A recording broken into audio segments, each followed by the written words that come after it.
सध्या सर्वत्र वीज बिल जास्त येतं अशी ओरड असते आणि त्यामुळे आता महावितरणने जे टीओडी मीटर लावण्यास सुरुवात केली त्याला देखील एक मोठ्या प्रमाणात नागरिकांचा काही ठिकाणी विरोध देखील होतोय की मात्र या महावितरणच्याच एका चांगल्या अशा उपक्रमाचा एका अंबरनाथमधील सोसायटीने चांगल्या प्रकारे कसा फायदा करून घेतला आहे हे आपण या माध्यमातून आज बघणार आहोत। तुम्ही माझ्या मागे जर पाहिलं तर ही सर्व सोलर सिस्टम लावण्यात आलेले आहे।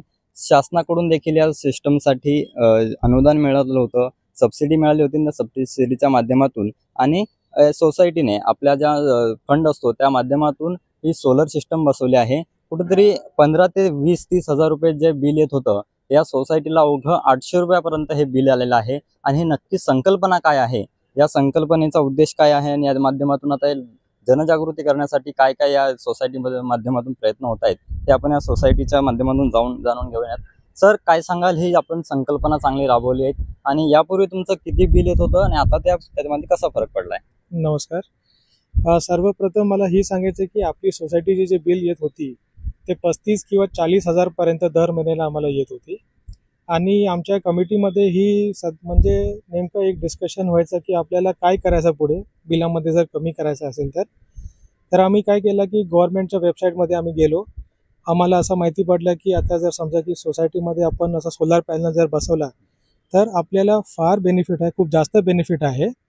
तर पुढे जाऊन आम्ही गव्हर्नमेंटचे ऑथराइज वेंडर जे होती त्यांना आम्ही कॉन्टॅक्ट केला, त्यांना आम्ही सोसायटीमध्ये बोलवलं, AGM मीटिंग कॉल केली। AGM मीटिंगमध्ये त्यांना हे जे बेनिफिट्स आहे याचे सर्व मेंबरना आम्ही कळवलं।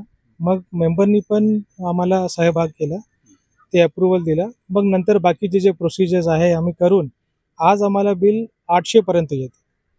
यापूर्वी आपल्याला साधारण किती बिल यायचं महिन्याचं आणि आता ते कसं फरक पडलाय? आणि आपण सांगितलंय की या पॅनलच्या माध्यमातून जी वीज निर्माण होते ते आपण महावितरणला देखील विक्री करता, त्यातून तुम्हाला बेनिफिट मिळतं ना? हे कसं मिळतं आणि ही प्रक्रिया नक्की काय आहे? याच्यात कसं आहे की आता 2 प्रकार आहे, ऑन ग्रिड आहे आणि ऑफ ग्रिड आहे।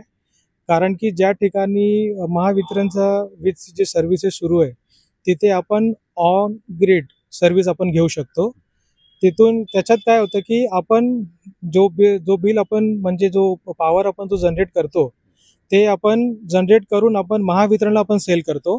आणि महावितरण जे आपल्याला सप्लाय जे त्यांची सुरू आहे ते तसंच राहणार आहे, त्याच्यात काही म्हणजे फरक देखील आपल्याला दिसणार नाही। ते फक्त जे नेट मीटरिंग असतं, समजा की आमची सोसायटीची जे युटिलायझेशन आहे रिक्वायरमेंट आहे ते 800 युनिट आहे आणि आम्ही जे सोलार पॅनल बसवलं आहे त्याची जी कॅपॅसिटी आहे ते 1200 युनिट आहे।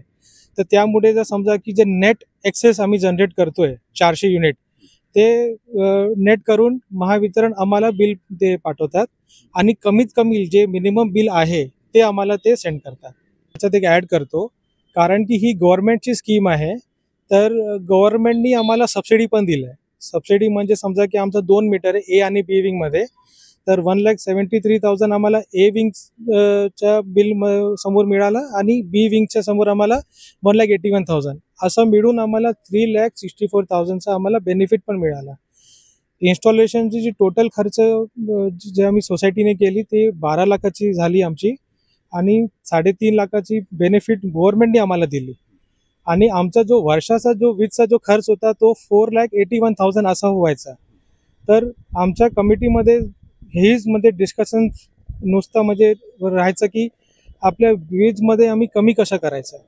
असं झालंय की आम्ही जे 800 रुपये जर आम्हाला आता बेनिफिट मिळायला सुरुवात झाली तर आम्ही जे 4-5 लाख रुपये जे आम्ही सेव्ह करतोय ते दुसऱ्या कामासाठी आम्ही आता यूज करणार आहेत। बाकीचे जे समजा की सोसायटीमध्ये पेंटिंगचं जर काम असेल किंवा समजा मोठा जर काम शेड वगैरे इन्स्टॉल करायचा असेल तर मेंबरला सारखं एक्स्ट्रा पैसे काढायला ही आम्हाला म्हणजे त्रास द्यायला नको मेंबरला, म्हणून आम्ही हे मार्ग आम्ही असा देखील वापरला की दुसऱ्या ठिकाणी म्हणजे आपण कसं सेव्ह करून बाकीचे कामासाठी कसं आपण फंड वापरू शकतो ही आमची ऑब्जेक्टिव्ह होती।